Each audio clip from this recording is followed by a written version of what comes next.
This is what Rome looks like on the 1st of January 2025.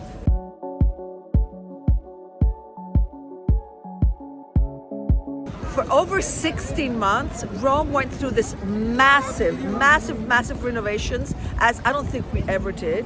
But now we get to appreciate, and you get to appreciate, a Rome that is breathtaking. It is so beautiful. We are so proud because we really did suffer a lot in these 16 months. But now it's just magical, and we want you to see every single of the most iconic places that you can ever imagine, because I don't think that you're ever going to see it as beautiful and as clean as it is today.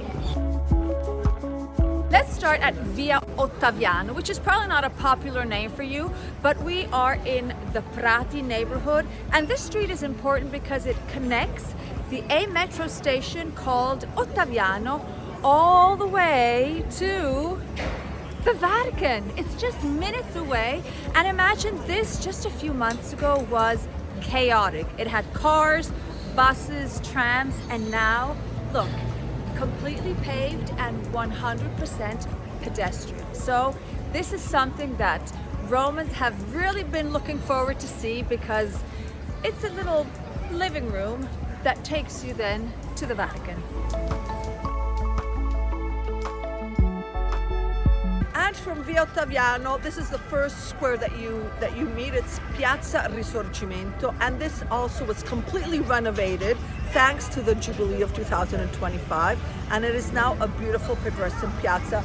Once upon a time, not too long ago, this was full of buses. It was completely chaotic, and now you can sit, you can enjoy the beautiful Roman weather under palm trees, and just take a break, and then you can keep heading towards the Vatican that's over there, and all this while admiring the Basilica and the Vatican walls.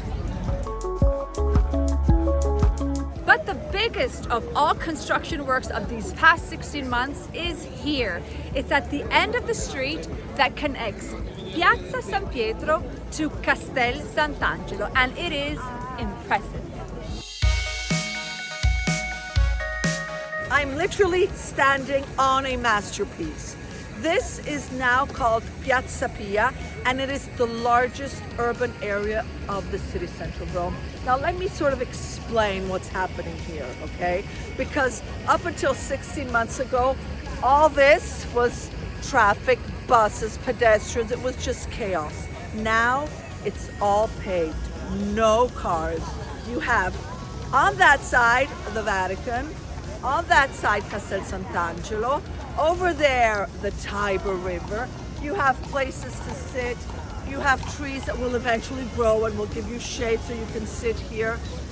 And there are two beautiful round fountains that reflect this beautiful blue skies that we are blessed to have in Rome most of the year.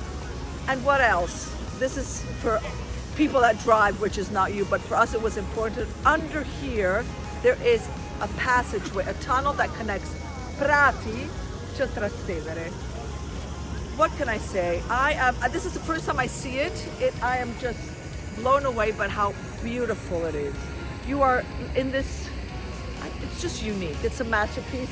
I just realized that this fountain has been there forever, and I'd never seen it before, because before you would just drive by. It's just breathtakingly beautiful. Now another incredible restoration is Ponte degli Angeli. It's the bridge with the angels right in front of Castel Sant'Angelo. Now the angels are pristine white.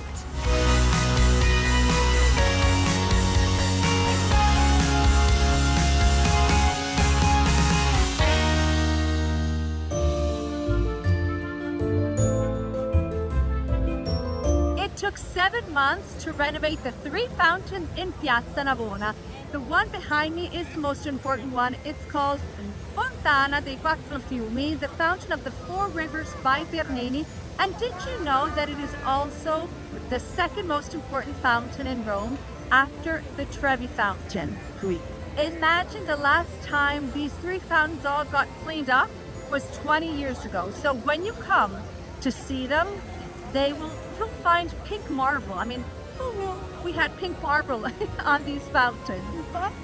Beautiful, just beautiful.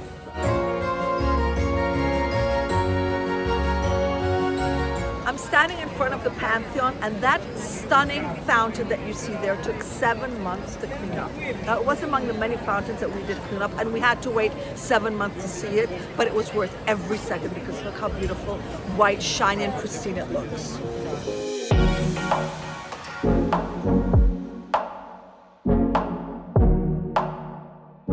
And finally, the Trevi Fountain. So it did not go through massive renovation, just the essential to get it nice and pristine and make it safe for you guys to see.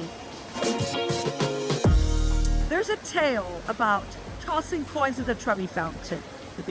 There's a way to do it. You toss the coin over your shoulder, but then you quickly have to turn, because if you see your coin hit the water, you're going to have your wish of returning to Rome come true. And as you're doing this wishy thing, which is, you know, obviously you're going to be coming back thanks to the coin, is you're supporting the local charity. Just imagine that in 2023, almost 2 million euros were collected. And so this money is used to help the poor. So you see, when good and beauty come together, it's just perfect. So how beautiful was that? And actually you could copy our itinerary because it totally makes sense. That's a very good trip. Anyway, It makes sense, and it's totally doable.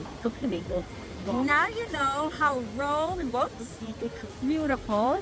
And 2025 will probably be a little more crowded. It doesn't matter. It doesn't matter. Guys, you are never, ever, ever going to see Rome as beautiful and as clean as it is now. Because it's just after years and years and years, everything was cleaned up, and it is spectacular. And if you come, let us know. This is beautiful.